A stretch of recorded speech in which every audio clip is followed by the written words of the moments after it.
Policy moves fast. Providers need clarity. That's why we go above the noise.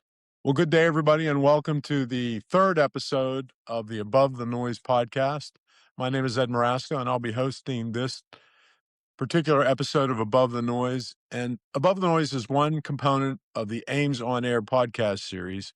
We understand that policies move fast and providers need clarity, and that's why we go above the noise to provide you with important industry updates and insights for those who are part of the critical care transport community. With that brief introduction, let's jump right in. I'd like to introduce you to our guests. I have the privilege of serving as the vice chair of the Ames Government Affairs Committee. My colleague, Chris Hall, is the chair, and he's joining us this morning. Chris, how are you? I'm doing well, sir. Enjoying life out in Bend. We got our daughter moved back from Oklahoma, so we have all the family, all the kids and grandkids in one place again, and things are going well. Looking forward to activities this summer, and then, of course, staying busy with Ames and with DC and everything else. Yeah, I guess I see no little ones in the background, so I guess you're not playing pop-up this morning. No, not this morning. No, this weekend for sure. Yeah, absolutely. Well, we have a whole crew coming in on Saturday. We're going to have four toddlers with That's four awesome. couples, including my youngest son. Yeah, it should be lots of fun. I'll be getting lots of pep-up duty for sure. Our next guest is Kyle Sanders. He brings more than a decade of public service to Thorn Run Partners and to Ames because they are our government relations partner. We're delighted that Kyle is a part of our government affairs effort. Kyle, how are you today? Yeah, I'm a little I didn't get as much sleep as I typically do last night, Mr. Marasco. My wife took our 3-year-old daughter on a girls trip to hang out with her cousin down in Florida. And my little 10-month-old boy was uh decided to wake up about 3 o'clock this morning and we hung out. So apologies for any bags under my eyes, but it'll be a boys only weekend for me. Oh gosh, well that's great, but I also understand how hard it is when they don't sleep. I remember those days. Good stuff. Well, thanks. And our next guest, also with us as usual, is Shay McCarthy, who's a respected lobbyist, head of a health policy analyst, and a communications expert. We're thrilled to have Shay as a part of the Ames GR team, especially with everything that's going on these days. Shay, welcome back. And how are you doing this week? Always good to be here, Ed, and nice to see everyone. You know, DC is known for a swift transition from winter to summer, and we're kind of feeling a little bit of spring for once with some mild days. I'm doing my best not to take it for granted. Yeah, it'll soon be hot and humid, right? And members will be getting out of Dodge, so we're enjoying it while we can. Yeah, yeah, absolutely. Well, thank you very much for that. With those brief introductions, let's jump right in. We usually start with our "What's Happening in DC" segment, and I can't even imagine what you guys are going to tell us today. I was off the grid for 5 days fishing in Canada, and when I got back, my emails and my texts, everything was blowing up. So, what the heck is going on, and who's in charge these days? That's a good question, Ed. And who's on first is a game we like to play pretty much every day. I'll start the chat. I'm sure Shay, Chris might have some things to comment on as well. Uh, to zoom out a bit, uh, I'll say that the president is a bit at odds with Republican senators. I think that's the backdrop of the week. There was a contentious lunch that the president attended on Wednesday with Republican senators. There was verbal spats with members that the president challenged in primaries. All of this makes legislating, when you have complete control of both the House and Senate and the White House, a bit challenging, right? You hope when you've got that sort of unified control of government that there's some unity as well. That's not exactly playing out in real time. The president has made some unilateral decisions on different policy areas that have caught members of Congress, both the House and Senate, off guard. And I think that's created a little bit of friction. Fold in the fact that the president's been engaged in different primaries challenging some incumbent Republicans. And there's not a lot of kumbaya happening on the Republican conference, at least on the Senate side for sure. So, what does that mean, right? We try to take a look at what the legislative calendar looks like through the lens of political realities. And we don't have a lot of legislative days. I believe it's something like 14 between now and August recess. So right now, lawmakers, lobbyists, we're all doing as much as we can to get as much done as possible before that August recess. Appropriations work is underway, has to get done before the October 1st deadline. So there's just not a lot of time before that August recess, before the election cycle. And just a reminder, August recess, the House members and senators will go back to their districts and states. It's time that is sacred for a lot of those lawmakers to spend time with people that matter, their constituents, at coffees, shaking hands, hearing from voters on what matters. So that time is protected pretty closely, and leadership, acknowledges how important that is and sends folks home. But that just means there's less time to get work done up here. Shay, what am I missing there? I think you hit the nail on the head, Kyle. Election years tend to be about drawing contrast. And when it comes to policymaking, we're used to seeing election years be a time where bipartisanship slows down and members are trying to draw a distinction between themselves and the other side and give themselves something to run on. What we're not maybe as used to seeing is drawing contrast with your own party. I think that, to Kyle's point, that's a little bit of what we're seeing play out this week. And so, as challenging as it might be historically to move major legislation during an election year, when you've got the president at odds with at least a growing cadre of his own party, it makes it increasingly difficult. We're seeing that play out with bipartisan housing legislation that the Trump White House is withholding their signature on currently, and for healthcare stakeholders, for example, as we look forward to expiring provisions that are coming up later this year and the potential for the type of year-end deal making that does tend to be bipartisan. I think there's some hope that maybe once we get past the election, some of that will thaw. I do see some bipartisanship continuing to play out on the Hill in the healthcare committees of jurisdiction, but whether that can culminate in major milestone legislation getting over the finish line this year, I think will depend pretty highly on the dynamic between Trump and congressional Republicans, and it will also depend highly on the outcome of the election. Who's going to come back after in mid-November and want to strike deals and clear the slate for 2027, and who's going to maybe feel like they did well in the elections, have the upper hand, and want to hold their cards until, in the case of Democrats, for example, gavels could be changing next year. So we're in the midst of some really interesting political dynamics, and in some cases, they're a bit unprecedented, Ed. Kyle said something, and for most folks out there who don't know DC as well as perhaps Kyle or Shay or has spent as much time as you and I, Kyle made the distinction about legislative days. And when you look at the calendar and we see it's June 25th and we go, oh, it's a whole month before now in August recess. That's not necessarily how it plays out when it comes in terms of legislative days, right, Kyle? Can you just give a little elevator speech version of what you mean by legislative days? Yeah, that's right, Chris. So I appreciate the opportunity there. Legislative days are essentially days when members of the House and Senate are in Washington, D.C. to do work, to vote on legislation, right? I mentioned that August recess being sort of sacred. There are weeks throughout the year that are designated for, we call it quote unquote recess, but those are opportunities throughout the year for those members to get back home, to, to again, hear from constituents, to hear from voters about the issues of the day. So while you may think to yourself, what do you mean 14 days? You have the whole month of July. Looking at the calendar, there's actually a 2-week recess in July for the Senate, for example, that they will not be here. So there's nothing going to be voted on and no legislation coming out of committees during that time. Thanks, Yeah. Kyle. Yeah, Kyle, thank you. That's a great, Chris, I appreciate the question.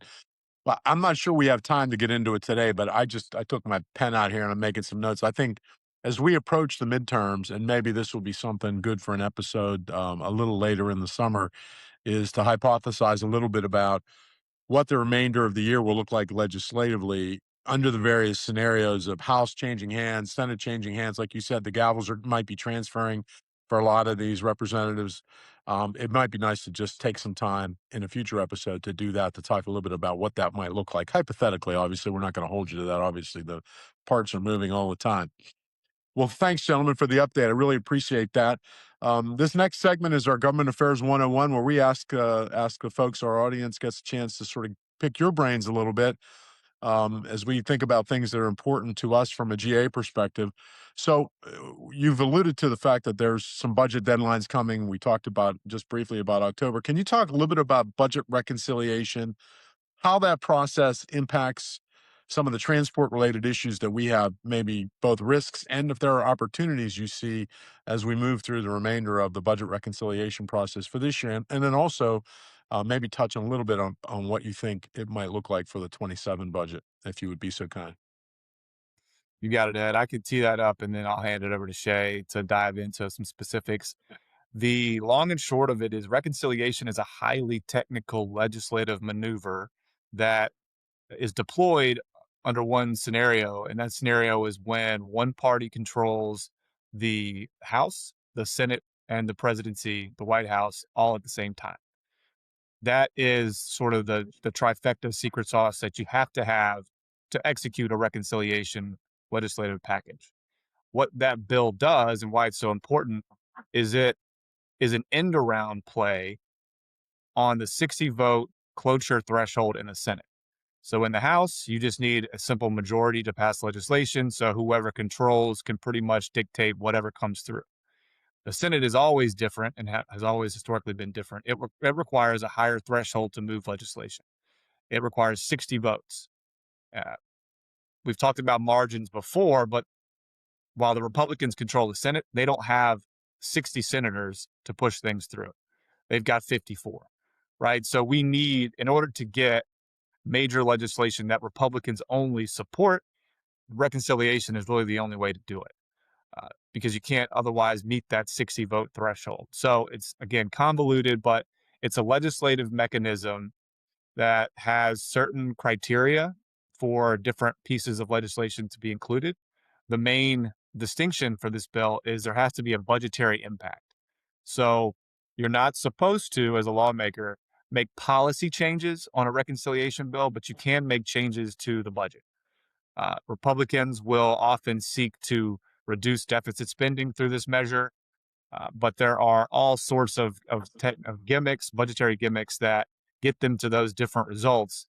But for our viewers, it's important to note that this is an opportunity for Republicans to pass a pretty large, depending on how many of the conference they can galvanize, a pretty large legislative package with just Republican votes. But it's easier said than done. And how it might impact our stakeholders, particularly in the healthcare space, I know Shay's tracking that a little more closely.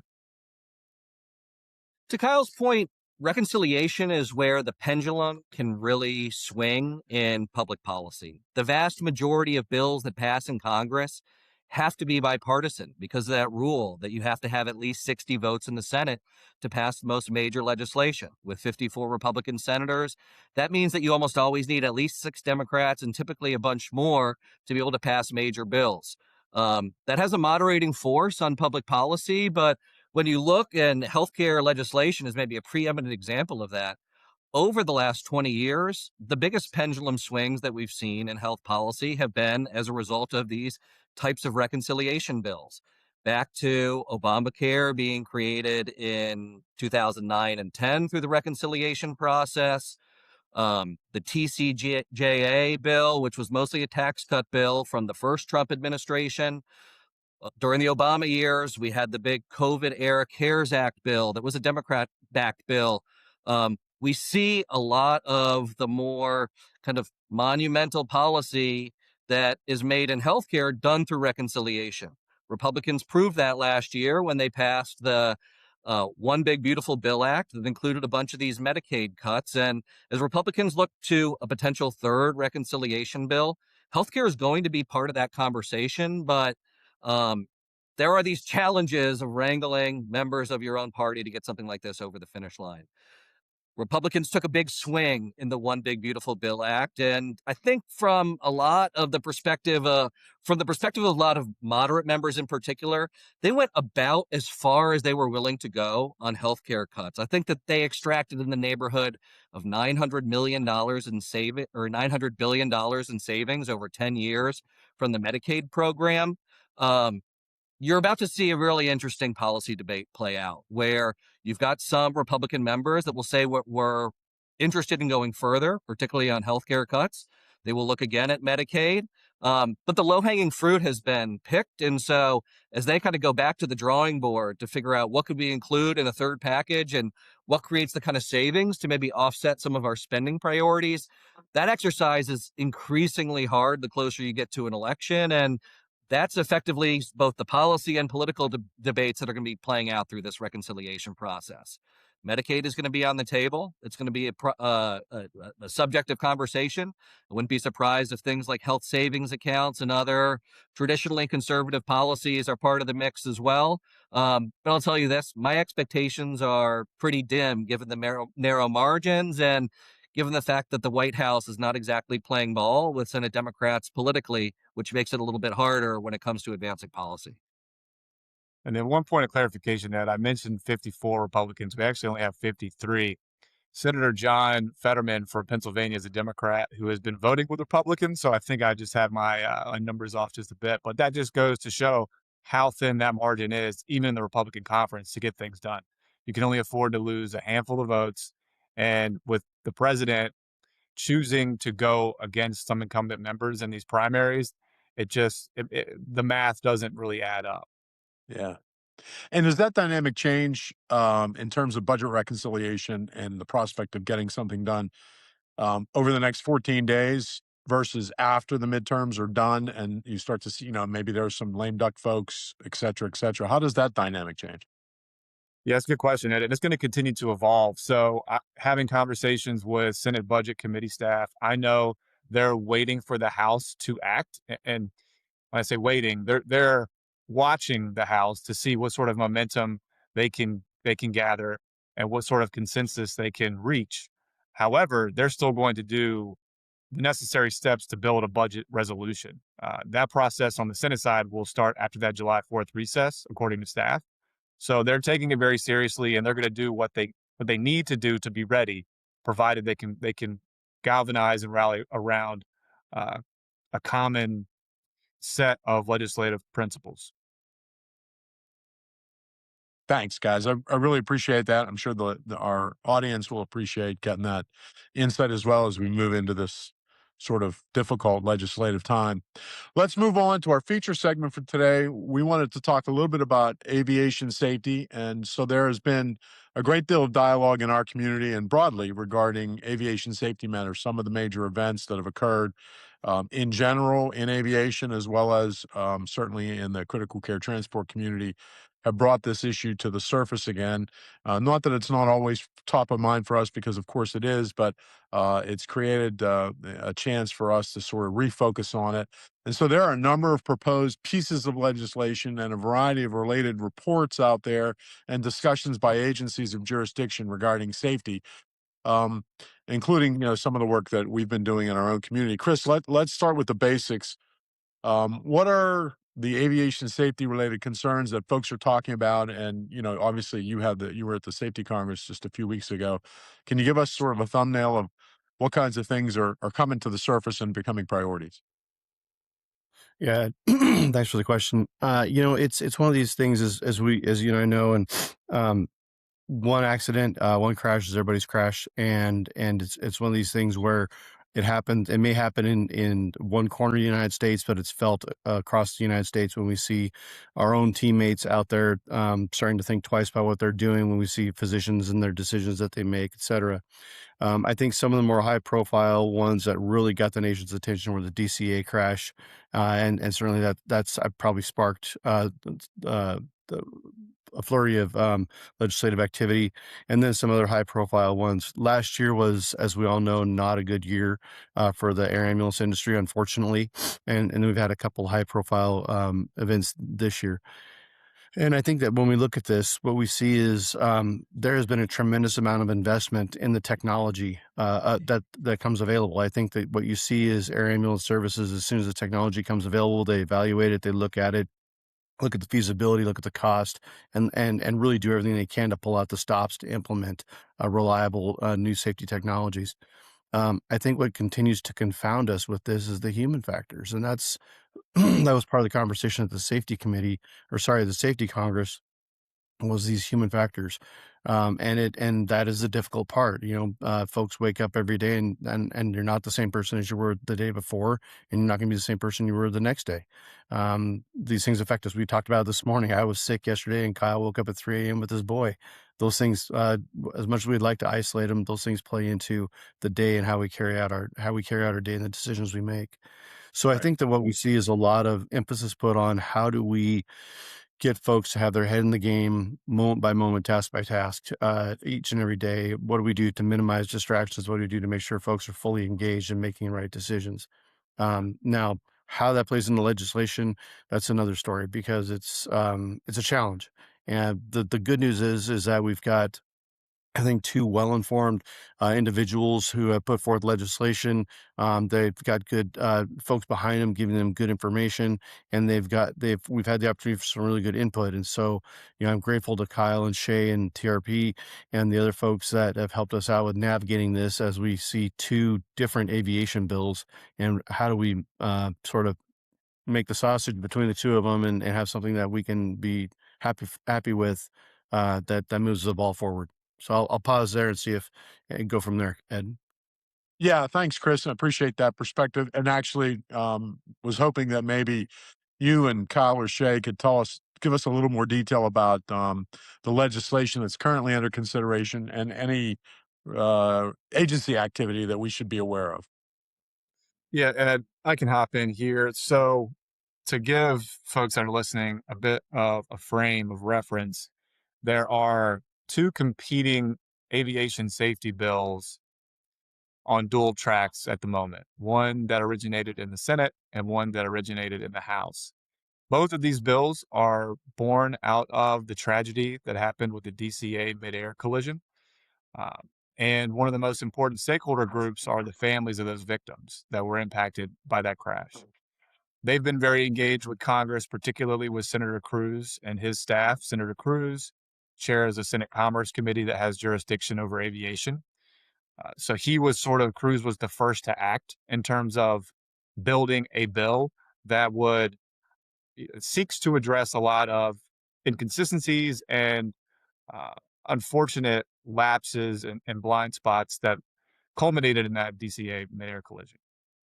Now, this is a bit of a long story, so I'm going to try to give an abridged version. But the short of it is Senator Cruz started first with a bill that mirrored what the NTSB suggested as things that need to change in order to prevent this from happening again. Uh, Included in that list of items is what we refer to up here, a federal mandate on technology, right? The federal government requiring certain technology on aircraft. Uh, the House has a different, again, these are Republicans and Republicans trying to come to an agreement again. But the House is led, the T&I Transportation Infrastructure Committee that has jurisdiction over aviation is led by Sam Graves. Chairman Graves has a bit of a different opinion on what the federal government should and should not mandate. So his bill does not mandate new technology. It takes a bit of a softer approach, if you will. Those are the major distinctions that are at odds right now. The bills are not identical, but that's the big rub and sticking point that has led to some friction and some delays on progress during negotiations. I do know that Republicans in the Senate and the House are talking to each other. They're negotiating, trying to come up with a compromise piece of legislation that would address some of these concerns that the NTSB addressed, but then other stakeholders who have been involved in the process. Uh, we would have hoped we go back to that legislative calendar, right? There are a lot of other things at play that need to get done that take up that time. That uh, the legislative calendar timeline is finite, and there's only so much floor time to vote on bills. So while these are priorities for us, right, as Ames and some of our sister organizations, uh, it's difficult, and you're always competing with other priorities, whether that's in the defense space or the healthcare space or the financial services space.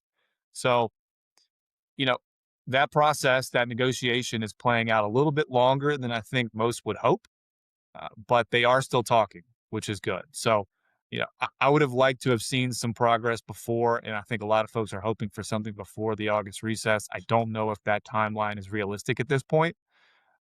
Senator Cruz still, he has been a strident supporter of his own bill, which makes any sort of compromise challenging, but they're working at it. And, we have been engaged from Ames's perspective, Thorn Run, with committee staff. We've articulated that no matter what safety legislation ultimately rises to the top, we want to ensure that we are not forgotten in this process.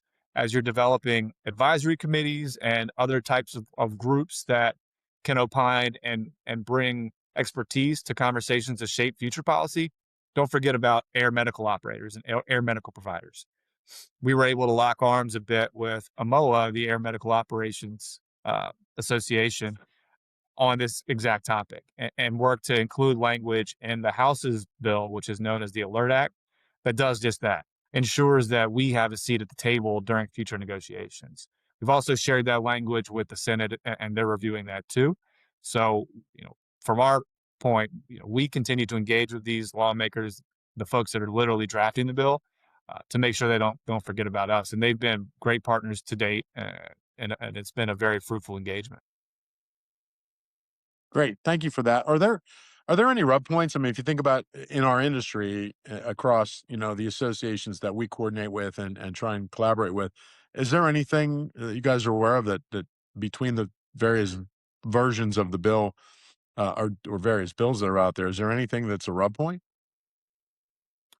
It really goes back to ADSB technology and mandating that technology or something similar. That's been what folks have, whether they're union organizations or otherwise safety organizations, that's what they continue to point to. And that's what, again, back to the families of the victims, they want to make sure this doesn't happen again, right? So that's been their real, the catalyst for their conversations is sort of whatever we can do at the highest threshold, let's do that. Mhm. I'd also point out, Kyle made the distinction here when he's talking about the authors of the bills, Senator Cruz and Congressman Graves, and, the different approaches. Something a little bit more context for our viewers is Congressman Graves, historically, Chairman Graves, he's also a pilot. He's a private pilot. And so just a little bit of context here to point out that I think his approach is on the heavy hand of government and being able to moderate the heavy hand of government, not so much moderate safety improvements, because he sees it, he understands that he knows knows reasons why we need to have safety improvements. He's a pilot, but he also has a different approach when it comes to just how heavy we want to be with mandates. Kyle, did I catch that accurately?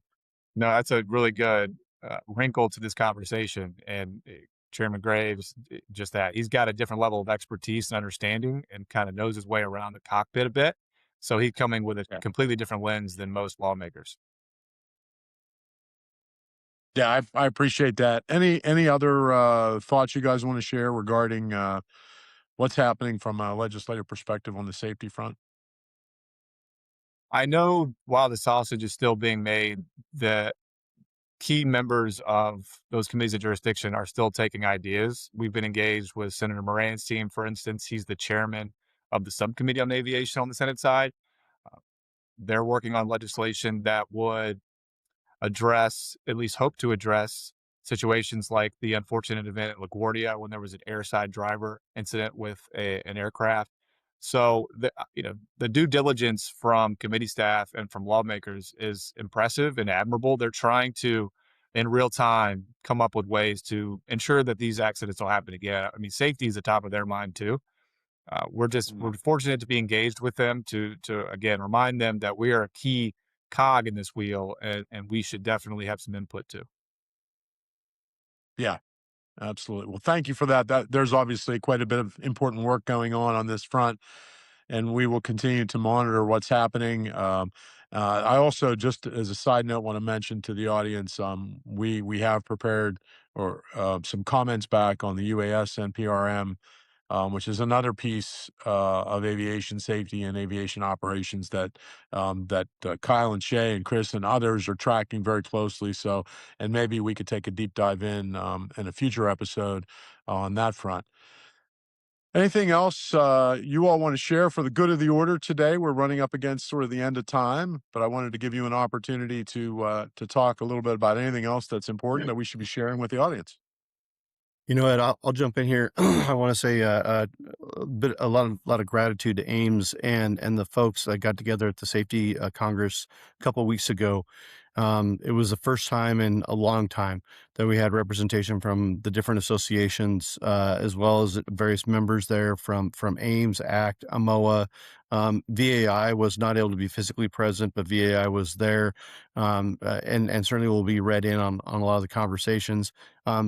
Given, we all have a piece of this industry and we all are passionate about it, it was nice to see those associations come together to have this conversation about where can we work together to advance safety in our industry. And so for that, I'm grateful. I know Jana and the team are working on digesting all the information that they got out of that, and that there should be something coming out before too long as far as the report out and what happens next. But Kyle was out there. Kyle got to see it firsthand. We had a really good moderator in the form of SG Collaborations, and it was a good opportunity for all of us to get together for a full day of some really robust conversation. And everybody's heart was in the right place of how do we advance safety and how do we do this in a way that makes sense.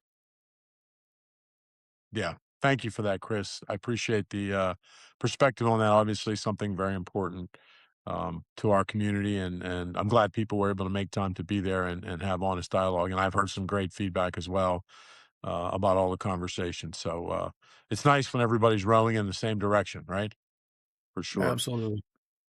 Well, at this point, we've come to the end of our time together. I want to thank what I call the GA Dream Team, who's on with us for this episode. So, Chris and Shay and Kyle, thank you very much.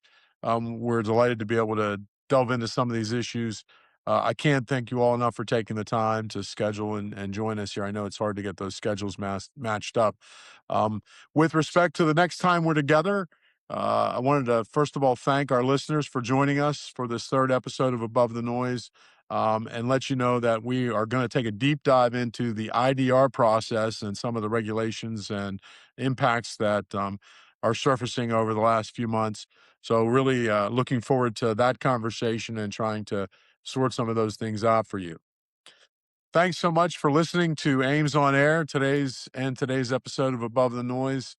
We appreciate, as always, your attention and your engagement in the GA process.